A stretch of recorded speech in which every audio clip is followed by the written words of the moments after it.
Assalamualaikum warahmatullahi wabarakatuh. Kami mahasiswi dari Universitas Pertiwi Cikarang.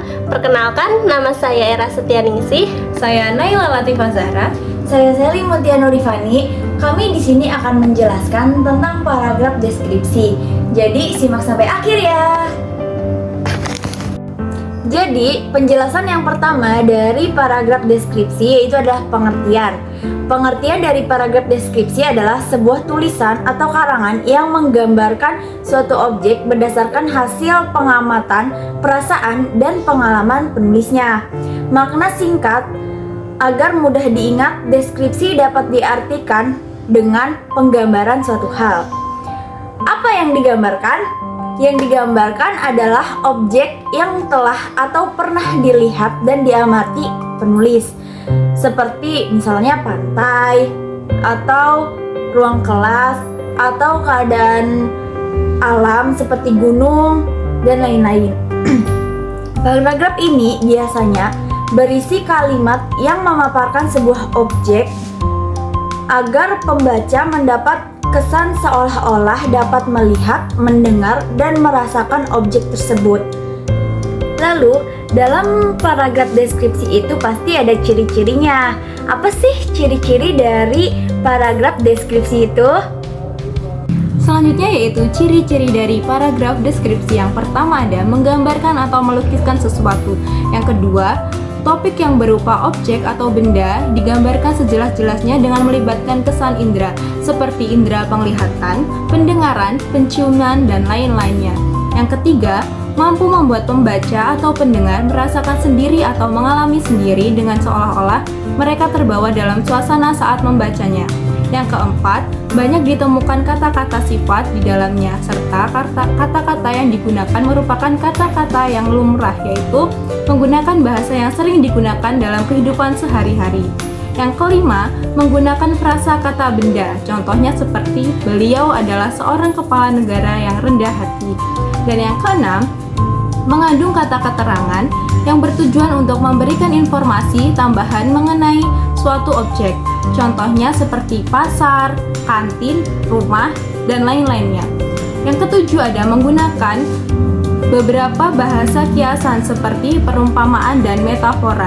Serta yang terakhir atau kedelapan yaitu penjelasan yang memaparkan sifat objek atau ciri-ciri fisik tertentu seperti bentuk, ukuran, warna, dan kepribadian secara jelas dan terperinci.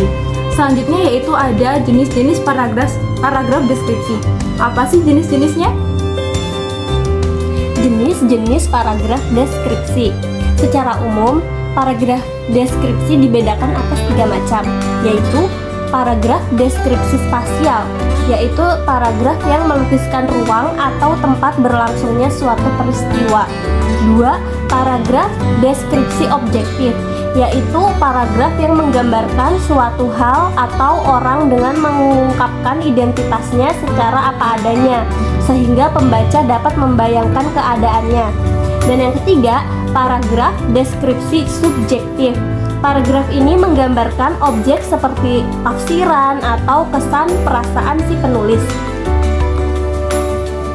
Berikut adalah langkah-langkah dalam membuat paragraf deskripsi, yaitu yang pertama adalah menentukan objek yang akan dideskripsikan. Yang kedua, membuat judul yang sesuai. Yang ketiga, membuat kerangka karangan. Yang keempat, mencari data-data. Yang kelima, menata kalimat ke dalam struktur paragraf deskripsi.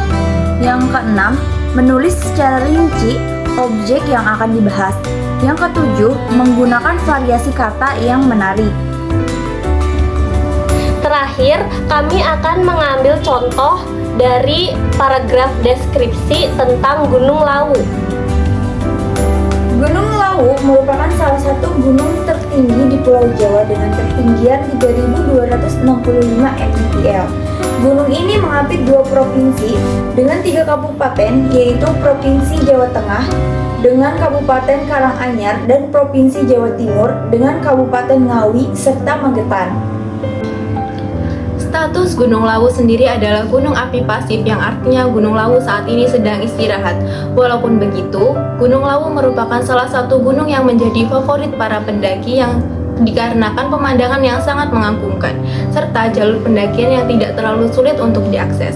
Di Gunung Lawu juga terdapat berbagai tempat wisata yang terkenal yang sangat sayang apabila dilewatkan seperti Tawangmangu dan juga Sarangan. Di balik keindahan yang ditawarkan, Gunung Lawu juga memiliki kisah misteri yang menarik untuk dikupas. Konon katanya, Gunung Lawu merupakan pusat kegiatan spiritual di tanah Jawa dan berhubungan erat dengan tradisi budaya Praja Mangkunegaraan. Bagi siapa saja yang hendak pergi ke puncak Lawu harus memahami berbagai larangan tidak tertulis untuk tidak melakukan sesuatu baik perbuatan maupun perkataan. Apabila pantangan itu dilanggar, maka pelaku diyakini bakal bernasib sial. Sekian penjelasan dari kami tentang paragraf deskripsi. Semoga penjelasan ini bermanfaat bagi kita semua. Akhir kata, wassalamualaikum